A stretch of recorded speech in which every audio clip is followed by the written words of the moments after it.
Queridos irmãos, queridos papais, queridas mamães, queridos jovens,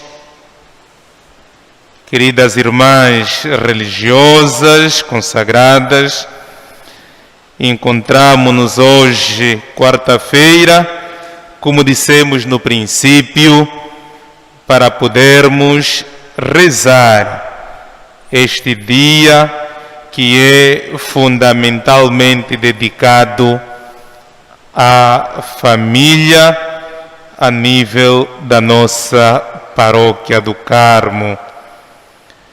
E as leituras que nós encontramos, atualizando-as na nossa realidade, encontramos mensagens muito concretas que batem diretamente com a nossa vida, com a nossa realidade, com a nossa convivência normal. O texto evangélico que hoje escutamos, partindo do Evangelho de Mateus, capítulo 11, versículos 25 a 27, encontramos a figura de Jesus Cristo.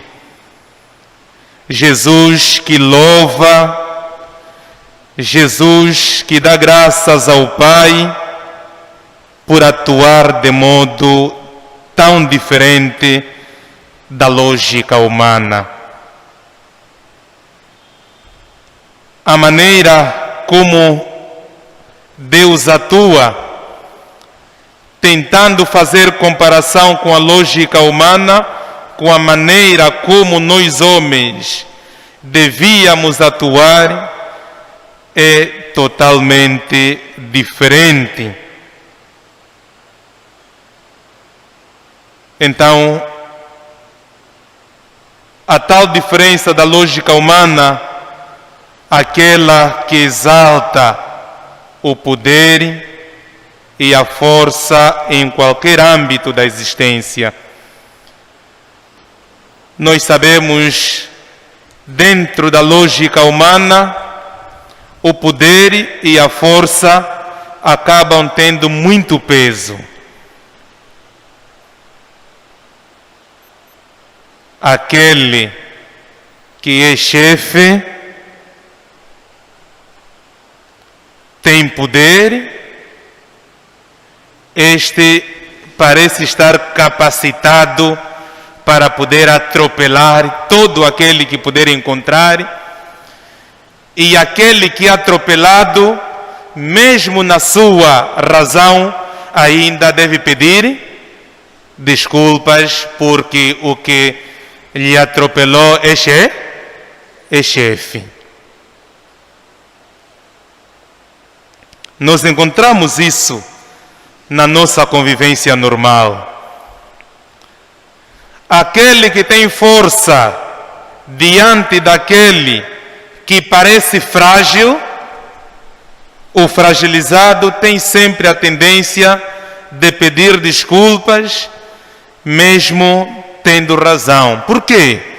Porque tem medo. Senão vai ser abatido. Não é isso? Sim ou não? Esta é a lógica humana. Há dias rolava um vídeo no WhatsApp. Eu penso que se calhar aqui muitos terão visto, só para poder trazer aqui esta realidade da força e da fragilidade, onde um serviço de televisão vai fazendo suas entrevistas e apanham um jovem. Este jovem é mais ou menos assim do meu corpo, né? Pequeno, que pode ser abatido a qualquer hora. Assim como eu. Então o jornalista lhe pergunta assim: o que é que tens a dizer sobre o homossexualismo? Então aquele pequeno, como eu, disse: eu condeno, não é? Eu condeno o homossexualismo. Se tivermos que nos basear na própria Escritura, na palavra de Deus, o homem não deve casar com a mulher, ou com o homem igual. E a mulher também não deve casar com a mulher igual. Por isso eu condeno duramente isso. Este é o pequeno. Depois, na mesma hora, aparece um grande. Tipo quem? Um grande, vamos falar baixo para não ouvir. Tipo Frei Marmilhano. Né? Um grande. Eu assim pequeno de lado, o grande aqui. Então pergunta também ao grande e faz exatamente a mesma pergunta. O que é que tens a dizer sobre o homossexualismo? Ele diz: opa, eu encaro isto normal, não é? É normal, cada um tem a sua opção de vida, não sei o que e tal, e respeito quem vive esta realidade. Para mim é tudo normal, que cada um escolha aquilo que lhe satisfaz. Para mim é normal. Então, na mesma hora, o jornalista, tão tendencioso, muda a pergunta novamente o pequeno: então, como é? O que é que dizem sobre isso? Não, também é normal. É normal, não é? Porque tem medo de falar contra o grande, senão o grande vai pisotear o irmão. Está a ver? É isto que acontece normalmente entre os grandes e os pequenos, entre os chefes e os subordinados. O chefe chama o tesoureiro da empresa, ou então o secretário e tal: olha, tenta elaborar um documento ali e tal, falsificando, porque vamos desviar 5 milhões da empresa. Os pequenos só ficam a se olhar assim: como é? Vamos mesmo? Mas isso é mau. Cuidado, é o chefe. Como o chefe mandou desviar os 5 milhões da empresa, devem ser desviados porque o chefe mandou. Esse possui poder. E o subordinado, mesmo revestido da própria doutrina cristã, fica fragilizado porque o chefe tem poder, mandou e determinou. Deve-se cumprir. E se faz. Queremos dizer que o contrário da lógica divina, independentemente das ameaças, independentemente das perseguições, aquilo que sabemos que a própria doutrina cristã condena isto, é preciso que eu me mostre contra, apesar da presença do chefe. Não é? Devia ser assim. Infelizmente não tem sido assim, porque muitos de nós aceitamos ser corrompidos com muita facilidade. Quando falamos, por exemplo, da corrupção, nós encontramos sempre uma seita que vai e a outra que vem, não é verdade? Um corruptor, não sei se diz isso em português, e o outro que é corrompido. Ou seja, só há corrupção quando os dois estão de acordo.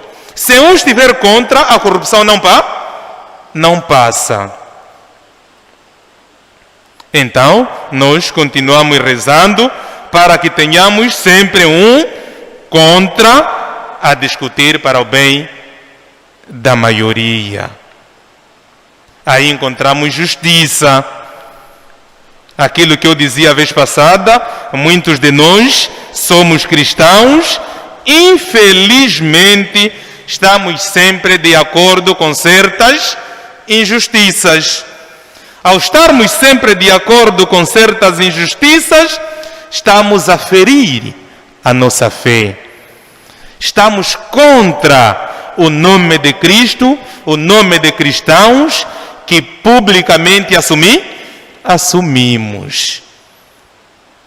E isto não é bom para a nossa própria fé e também pelo nosso nome de cristãos.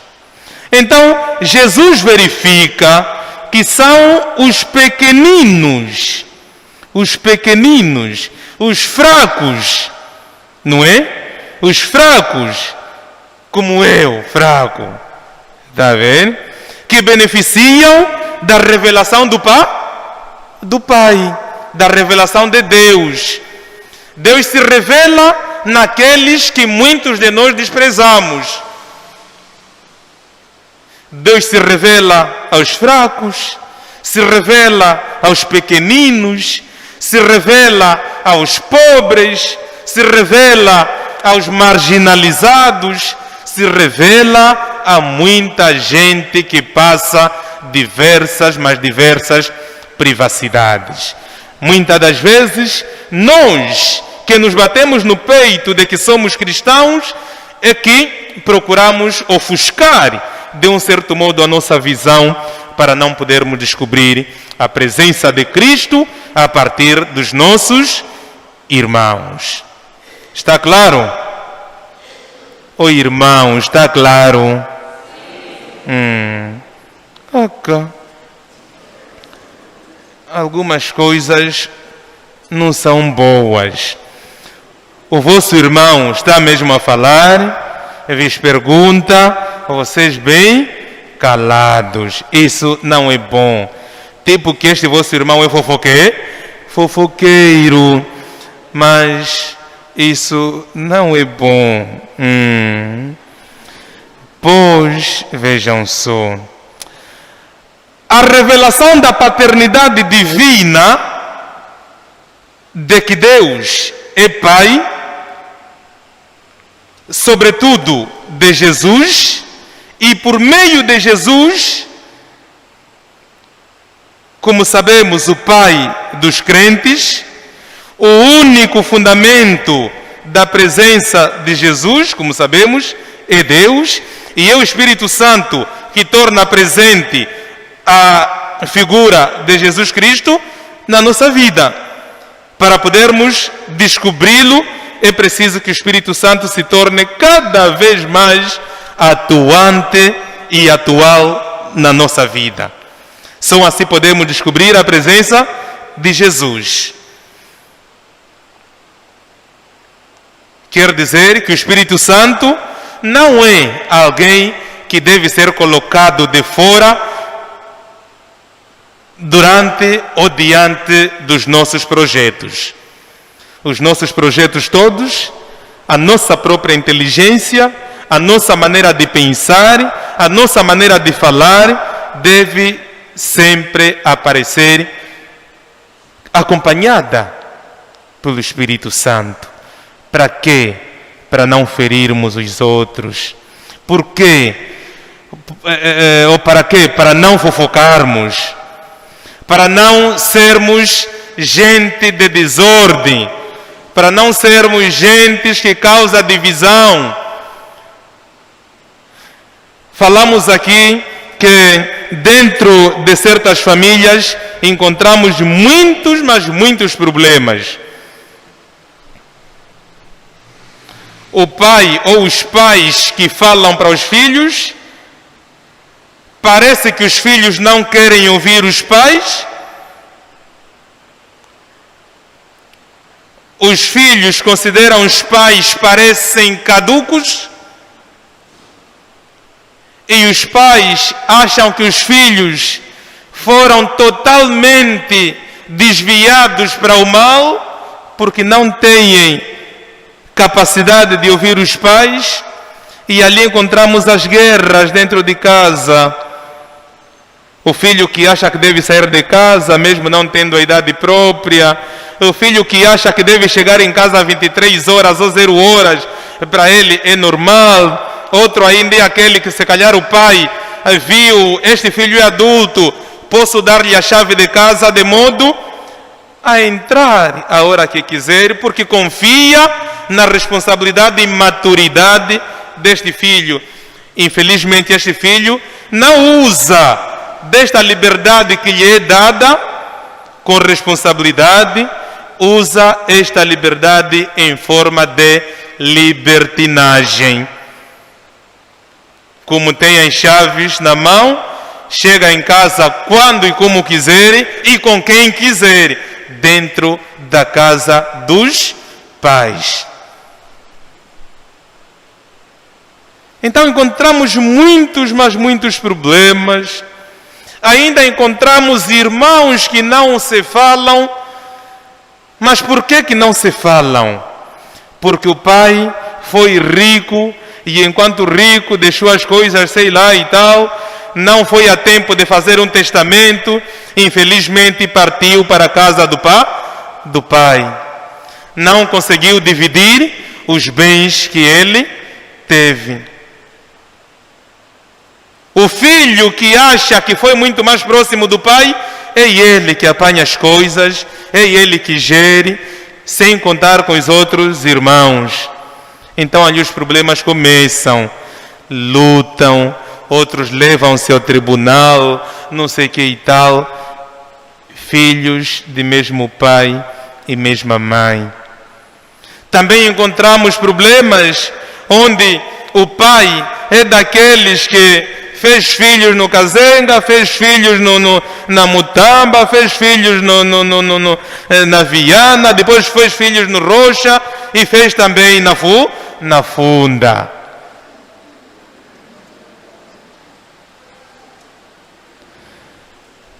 Este pai,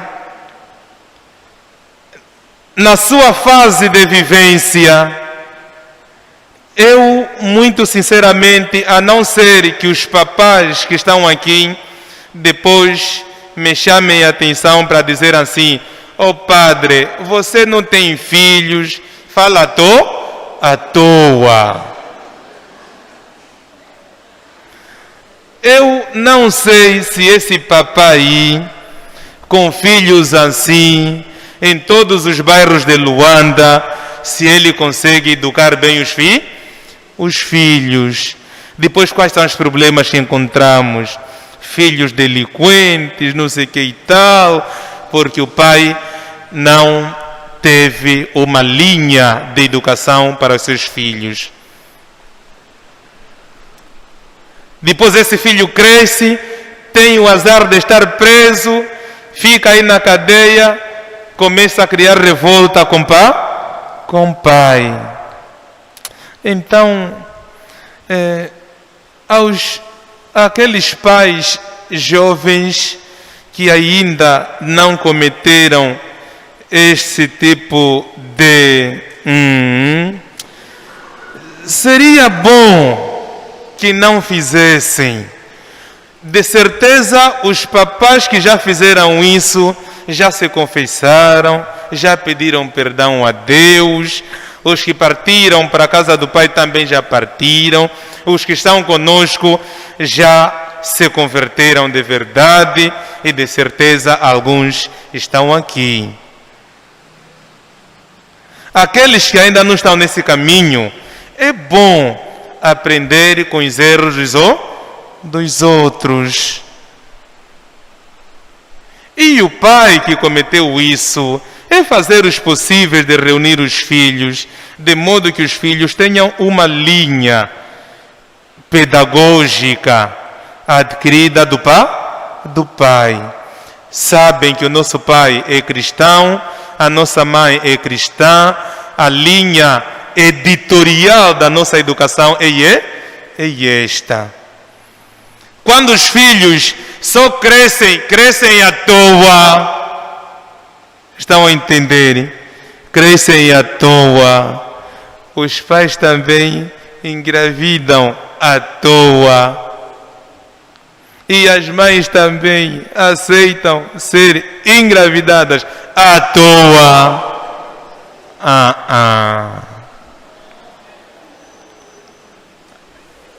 Isso é grave.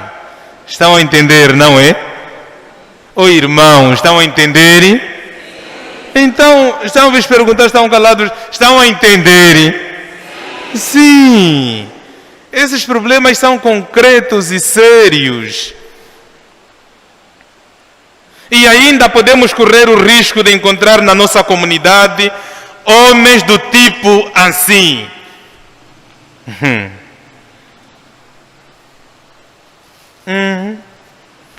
Esse tal homem não considera a sua esposa como aquela costela que lhe foi tirada. Não é isso. Não lhe considera assim. Ele acha, recebeu com as novas modalidades de pedidos e alambamentos, onde a família da mulher já pede terreno, carro, girador, louça, pede tudo para começar a fazer candonga. Sabe o que é candonga? Pede mesmo tudo para fazer candonga, para fazer negócio com o dinheiro do outro. Assim vocês... Está mesmo a vender a filha. Esta filha que foi vendida com preços e tudo. Lá onde vai, aquele feiticeiro aí que lhe recebe deve ter coração, porque senão vai maltratá-la e sabe que se eu for ali cobrar o que eu dei, não vão conseguir dar no momento.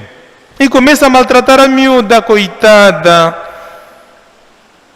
Não só apanha chapadas todos os dias, depois é considerada, parece uma máquina de produção de filhos. Ela não consegue pelo menos dizer, por favor, amor, ainda vou só descansar um pouco. O homem não deixa. Eu ainda acho que isso não é bom. E são coisas provocadas muitas das vezes pelos pais. O outro problema que eu gostava de partilhar convosco, por exemplo, nós temos muitas das nossas irmãs, das minhas irmãs, que são vossas filhas. Essas meninas, muitas delas têm 15, 16, 17 anos, porque come bem, veste bem, tem boa educação, se calhar, entre aspas, em casa, estuda, não sei o que e tal, é bonitinha, é assada, fervida, é cozida e torrada. Esta namora com um tio. Esse tal tio, se calhar, é major, ou é tenente, ou é tenente-coronel. Vem buscar a miúda, o pai não diz nada, não reclama, não é? Leva a miúda, quando lhe trazer, é só abrir pronto, é só baixa os vidros fumados, saúda o papãzinho, sim, pai, sim. Né? Aceitou a saudação papá, e depois a tal camiudinha sai e vai chamar, ô João, anda, vem ajudar aqui. O João vem, abre a parte de trás, feijão que está caro, 2 sacos. Arroz que está caro, 2 sacos. Latarias que está caro, 2 sacos. Lata de leite que está caríssima, 4 latas de leite. O papá já não consegue mais dar bafos. Quando o mais velho tenta abrir a boca, lhe chama, entrega desse fato ao papá para experimentar se lhe serve. Se não lhe serve, vamos comprar outro e amanhã já está. não dá mais bafos, nem nada. E a coitada, assim mesmo, foi vendida. Eu, muito sinceramente, ainda acho que tudo isto é mau. Independentemente da pobreza que a gente está ou pode estar a enfrentar, a nossa dignidade deve ser preservada. A nossa fé deve se manifestar em cima de tudo isso. Não é? Sim ou não? Sim, é verdade isso. Embora eu estou a ver alguns papais estão contra o que eu estou a dizer, porque eu não tenho filho. Tá bem, mas eu ainda acho, aqui alguém é um bundo aqui onde estamos? Alguém entende bem um bundo? Ninguém? Em Umbundo, fala-se que o padre em Umbundo é que? Ochitunda. Ochitunda é que? Ochitunda é que? Ochitunda é alguém que está no meio da comunidade e pelo facto de ser Ochitunda é mais velho. Pode até ser menor de idade.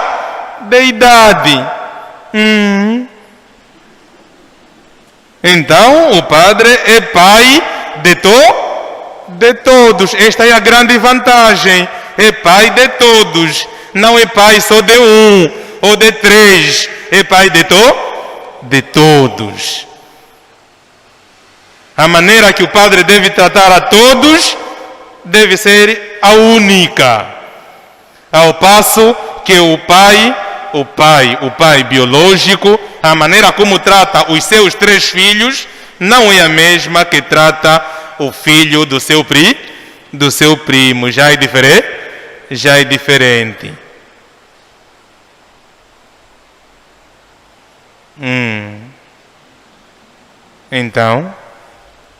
Então, queridos irmãos, é preciso trabalharmos um pouquinho neste sentido, de modo a darmos conta do recado, a darmos conta daquela que é a nossa missão como pais. O pai nunca deve dizer: já falei tanto com ela, já falei tanto com ele, e ele não ouve. Como não ouve? Fica só já assim. Não. Deve continuar a educar o seu filho. Independentemente do problema que este filho apresentar em casa, deve continuar a ser educado. E nós, os filhos, deixemos-nos sermos educados.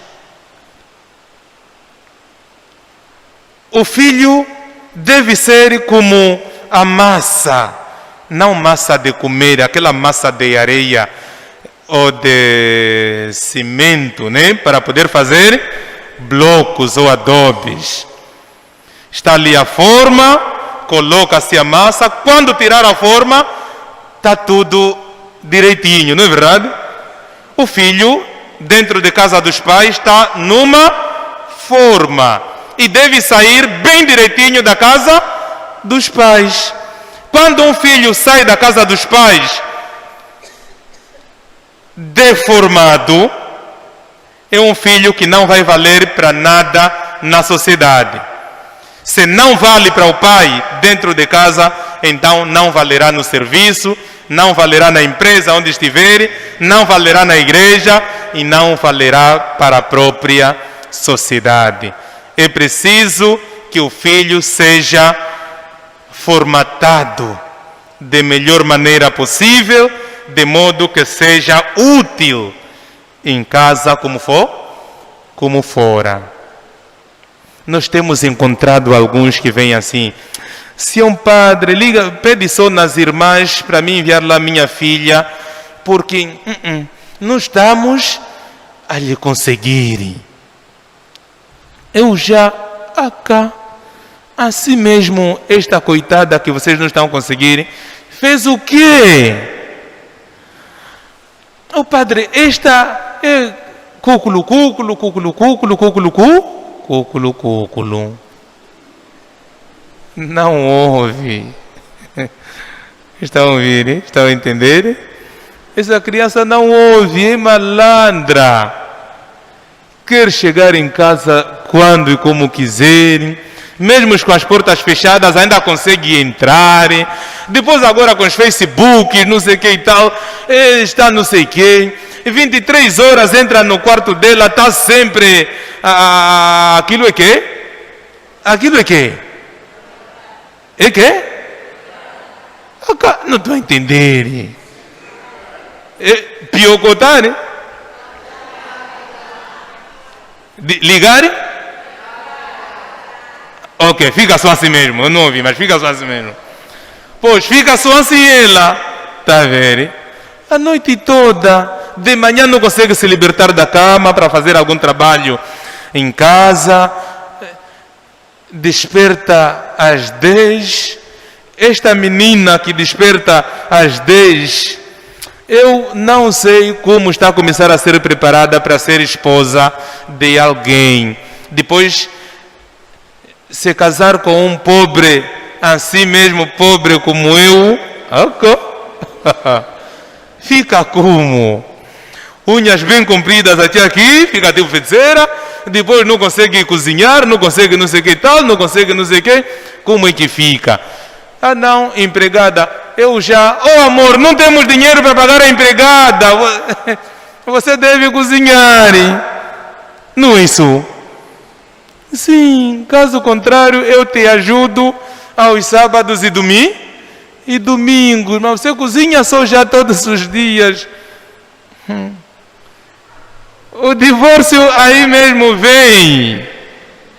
Porque este feiticeiro é pobre, é assado, é cozido, é fervido, não merece para mim, tá vendo? Então é perigoso, é preciso que as meninas sejam bem formatadas também, de modo a não virem a ser decepção dos maridos. Estou a terminar. Estou a ver só alguns e algumas já estão nervosas toda hora. Tirar telefone e ver na hora. Já estou a sair, não se preocupem. Eu, sinceramente, o que me preocupa é que muitos de nós, ou muitas de nós, conseguimos por dia ter 7, 8 horas para as nossas coisas particulares, não é verdade?